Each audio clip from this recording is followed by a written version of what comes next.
आज जो हम आपको कहानी सुनाने वाले हैं वह आपके होश उड़ा देगी। एक औरत ने ऐसे बच्चे को जन्म दिया कि उसे देखकर सबकी चीखें निकल गईं। लोग देखकर तौबा तौबा करने लगे। गांव के एक सादे से मिट्टी के घर के आंगन में नज़मा बैठी फल खा रही थी। वह उस वक्त हामिला थी। उसके चेहरे पर नरम सी मुस्कान फैली हुई थी। आंखों में खुशी की चमक थी। 5 साल के लंबे इंतजार के बाद अल्लाह ताला उसे औलाद की नेमत देने वाला था। इस खुशी ने उसके चेहरे को एक अजीब सा गुरूर बख्श दिया था, जैसे उसकी दुआएं कबूल हो गई हों। उसका शौहर माजिद उससे बेहद मोहब्बत करता था। दोनों मियाँ बीवी जानते थे कि 5 साल बाद उनकी जिंदगी बदलने वाली है। इसी एहसास ने उनके दिलों में एक अनोखी सी खुशी भर दी थी, जो उनके चेहरों से साफ झलक रही थी। यह भी एक बिल्कुल मामूली सा दिन था। एक रोज अचानक नज़मा के पेट में शदीद दर्द उठा। दर्द इतना तेज था कि वह संभल न सकी। फौरन गांव की दाई को बुलाया गया। दाई ने मुआयना किया और कहा कि विलादत का वक्त करीब है। माजिद घर के आंगन में बेचैनी के आलम में बैठा हुआ था। उसका चेहरा फिक्र से अटा हुआ था। वह बस यही सोच रहा था कि सब खैरियत से हो जाए। इसी दौरान अचानक अंदर से एक चीख सुनाई दी। माजिद चौंक उठा। उसने देखा कि दाई कमरे से बाहर निकली और घबराहट के आलम में घर से भाग गई। माजिद हैरत और खौफ के मिले जुले एहसास के साथ दाई को भागते हुए देखता रह गया। वह समझ नहीं पा रहा था कि आखिर ऐसा क्या हो गया है। वह फौरन कमरे की तरफ लपका, मगर जैसे ही उसकी नजर अंदर पड़ी, उसके कदमों तले से जमीन निकल गई। चारपाई पर एक बच्चा पड़ा था, मगर वह न मुकम्मल इंसान था और न ही जानवर। वह आधा जानवर और आधा इंसान था। उस अजीबो गरीब बच्चे को देखकर माजिद की आंखें हैरत से खुली की खुली रह गईं। नज़मा भी इस मंजर को साकित नजरों से देख रही थी, जैसे उसके होश उड़ गए हों। अगले ही लम्हे नज़मा भागती हुई माजिद के पास आई और लरजती आवाज में बोली, माजिद, हमारे साथ ये क्या हो गया?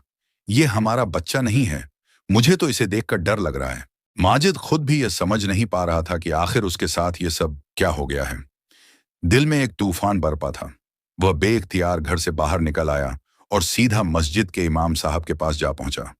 लरजती आवाज में उसने अपना सारा मसला उनके सामने रख दिया। इमाम साहब, मेरे घर ऐसे बच्चे की पैदाइश हुई है। यह सुनते ही इमाम साहब के चेहरे पर गहरी परेशानी और संजीदगी उतर आई। वह कुछ लम्हे खामोश रहे, जैसे किसी नतीजे पर पहुंचने की कोशिश कर रहे हों। फिर आहिस्ता से बोले, लगता है तुम लोगों पर किसी बदुआ या किसी गुनाह का साया है। माजिद घबरा गया।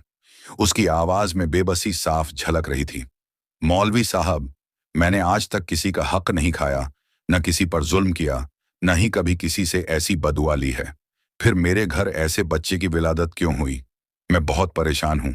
इमाम साहब ने गहरी नजर से माजिद को देखा और कहा, अपनी बीवी से पूछो, शायद वह तुम्हें कुछ बता दे। यह सुनकर माजिद और ज्यादा मायूस हो गया। वह भारी कदमों से वहां से लौट आया, दिल में उलझन और खौफ ली।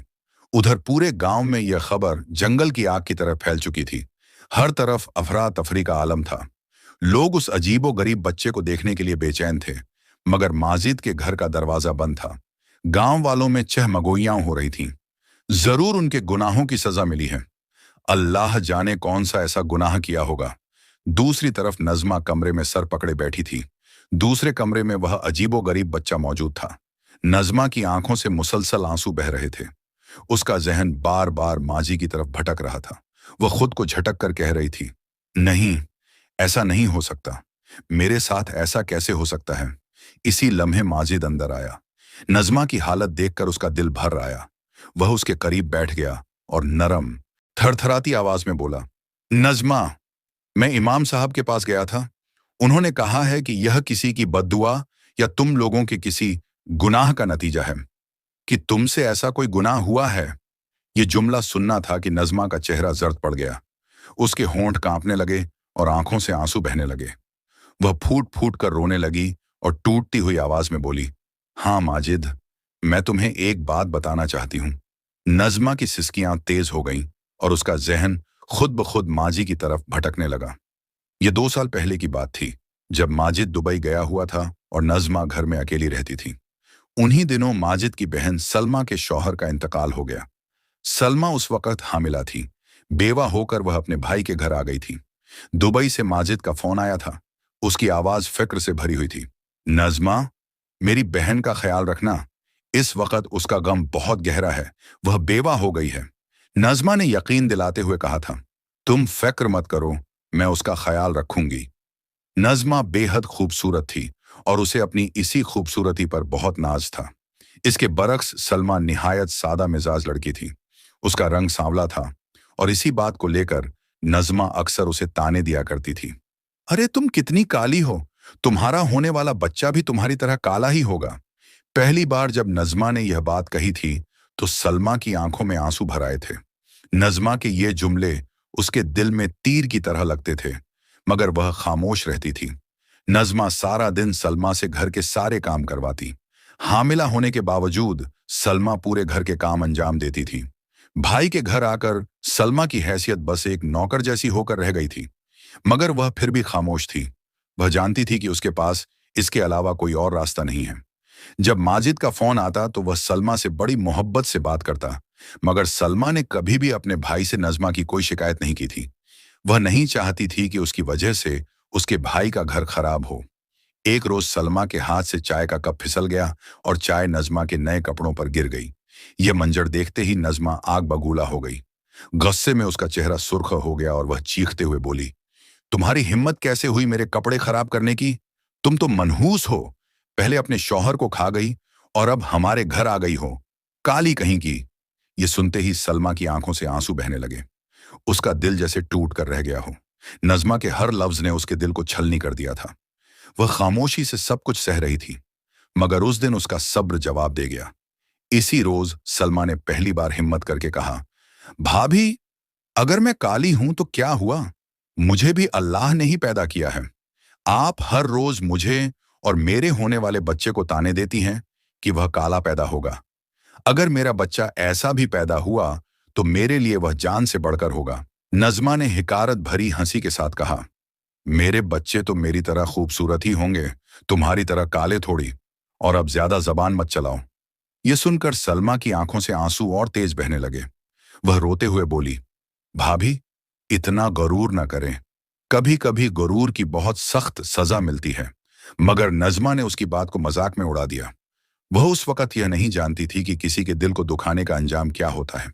चंद दिनों बाद सलमा ने एक मर्दा बच्चे को जन्म दिया।